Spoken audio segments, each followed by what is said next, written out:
Tere! Katsetame selles videos rakenduse loomist, mis kasutab Swingi. Ja siis tulemusena panema sinna ka sellise joonistamisala, et saaks tavalise kujundit sinna peale joonistada. Alustuseks vajame rakendust ja siin täiesti sobib Java Desktop Application. Nimeks panen midagi, mis on pildiga seotud. Panen igaks juhuks number 2. Nii, siis lähen edasi kuni lõpuni ja vajutan Finish.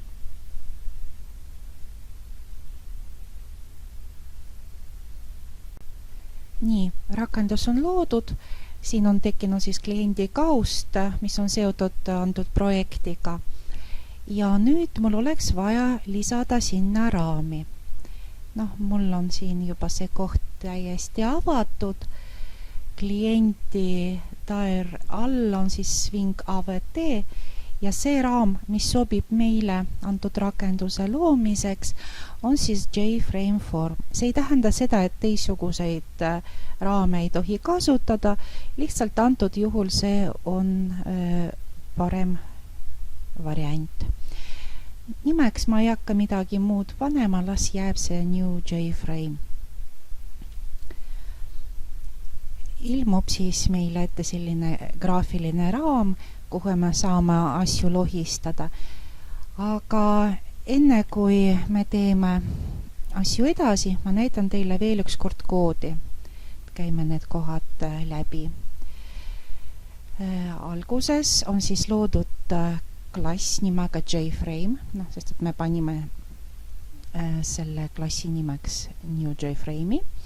Ja see on alamklass spetsifikatsioonis asuvale JFrame'ile. Et see tähendab seda, et emaklassilt võetakse kõik meetodid, kõik muutujad mängu ja meie siin oma alamklassis saame asju täiendada.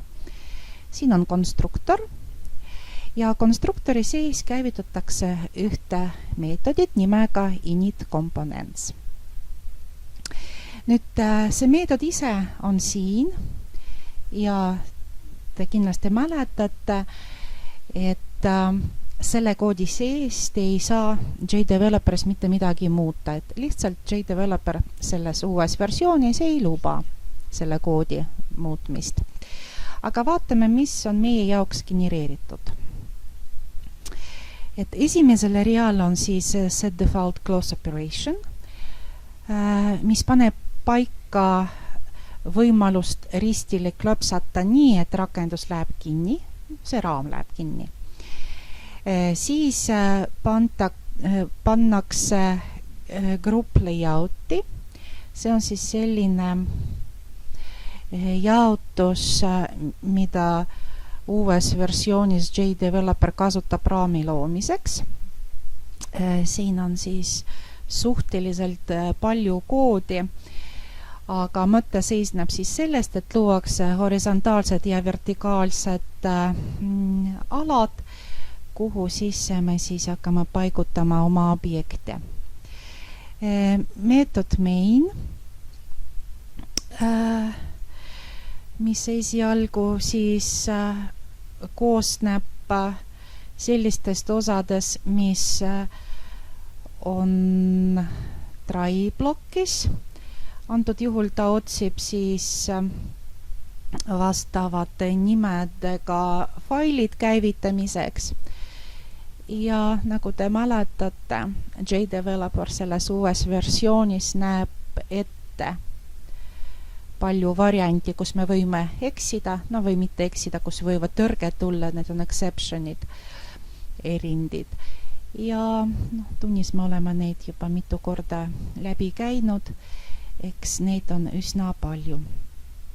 Alumine blokk on nüüd uues versioonis ette antud muutujate deklareerimiseks. Esialgu meil siin mitte midagi tarka ei ole. Las see jääb. Nii. Nüüd selleks, et meil oleks mugavam asju luua edasi, aga edasi ma tahan lisada joonistusala. Otsin komponentide all Canvas loomise võimalust ja tuleb siis siin peale otsingut Canvas AVT klassist, lohistan ta välja. Kui te mäletate, tunnis selgus, et on väga oluline joonistada ikkagi piisavalt suurt joonistustala, muidu pärast meie objektid ei tulegi nähtavale, me võime need üsna kaua otsida peidus. Nii. Nüüd, kui ma lähen tagasi koodi juurde, siis ma näen, et on tekkinud siin Canvas 1, mis tahab luua spetsifikatsiooni kasutades uue joonistusala nimega Java AVT Canvas. Ja allpool, seal kus on muutujad deklareeritud, on tekkinud private muute Canvas 1.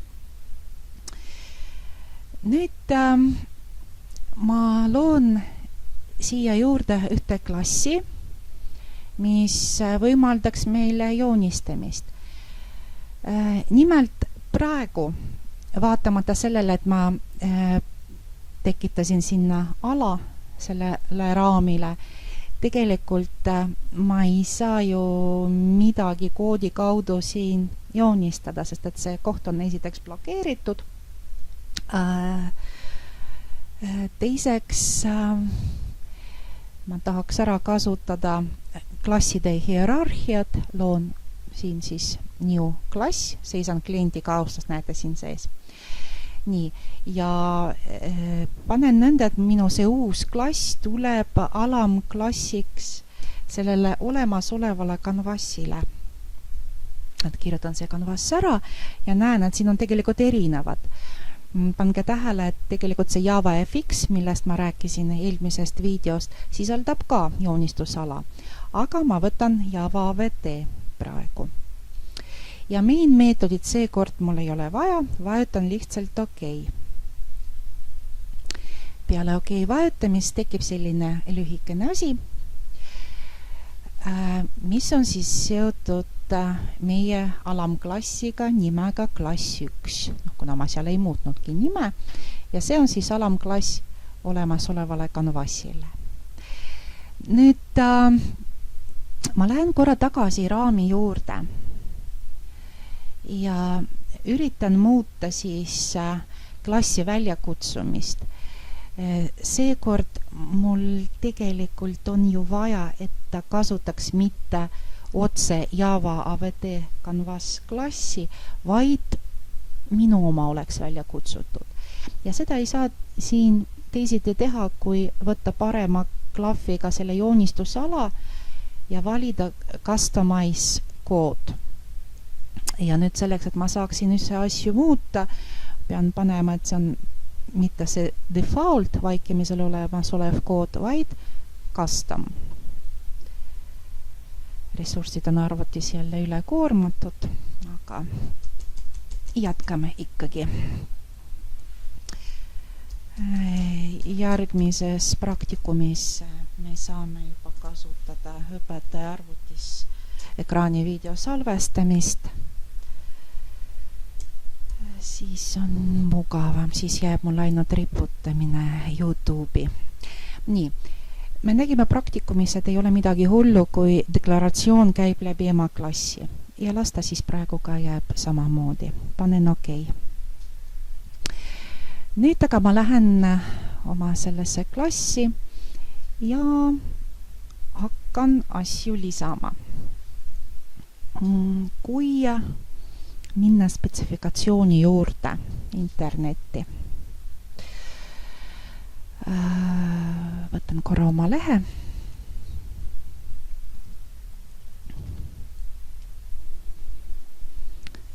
Meie Java kursust ja spetsifikatsiooni. Et vaatame, mis see Canvas üldse on, mis seal sees asub. Praktikumis ma natukene liiga kiiresti võib-olla seletasin selle osa, sest et oluline oli, et te kõik jõuaksite koodi tööle saada. Praegu on mul siin võimalik neid asju üle rääkida.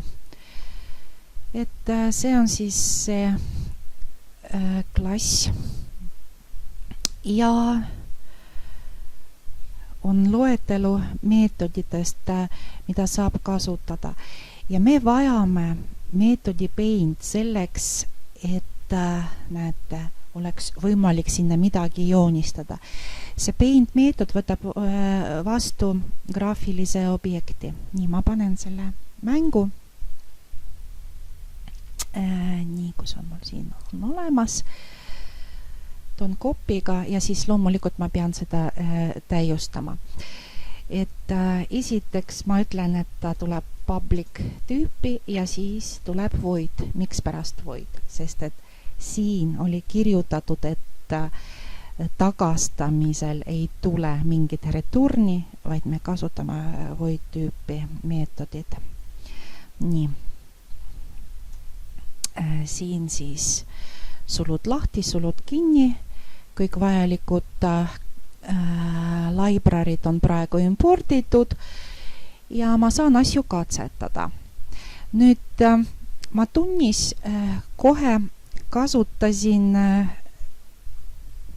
selle graafilise objekti konvertimist. Et kui tavaline vaikimisel graafiline objekt on graafiks, siis tegelikult on võimalik kasutada ka teisi ja graafiks 2 on natukene rikkalikum klass, kust kaudu siis on võimalik asju joonistada. Siin on väike importimine. Nii, panen siia siis sellist konvertimist, nagu me integeri konvertisime double tüüpi muutujaks, teen ma siin ka konvertimist graafika 2D klassiks. No ja selleks, et midagi üldse proovida joonistada, ma siis teen siia väikse sellise koodi, et G2 tuleb set color ja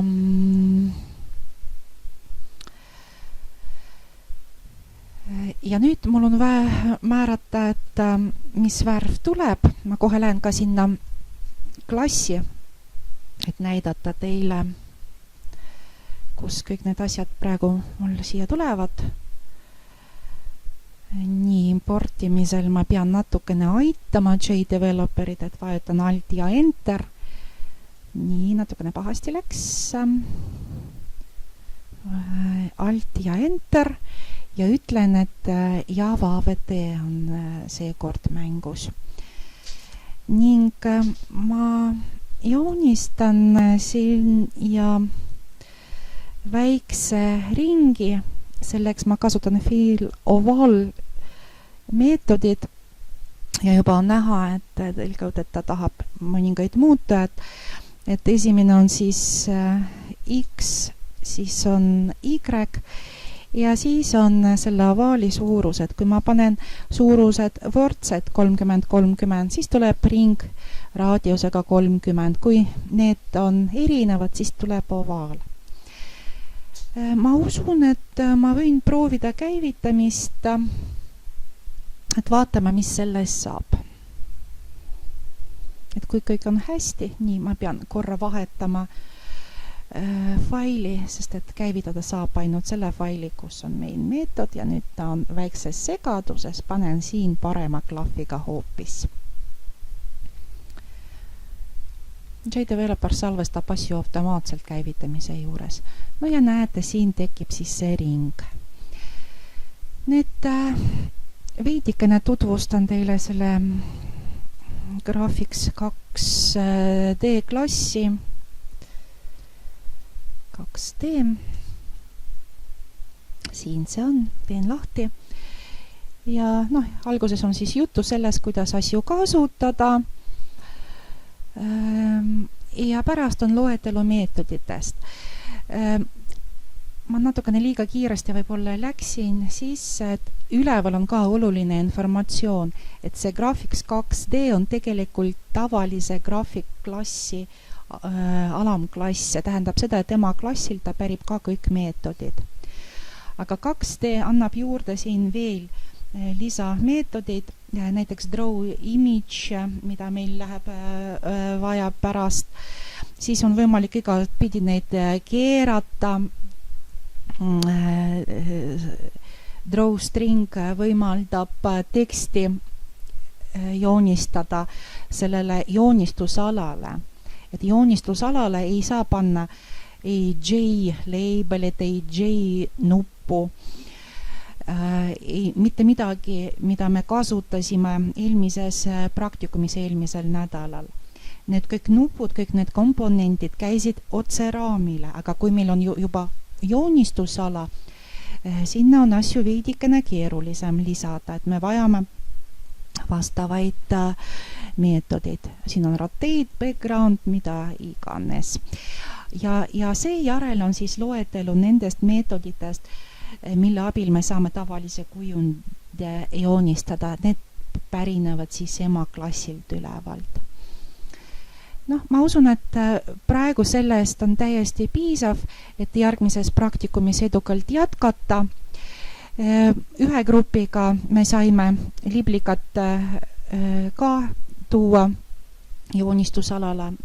Esimese grupiga meil see lõplikult ei õnnestunud ja ma siis liblikatega seotud osa käin veel üks kord üle järgmisel nädalal praktikumis ning tegelikult te võite sealt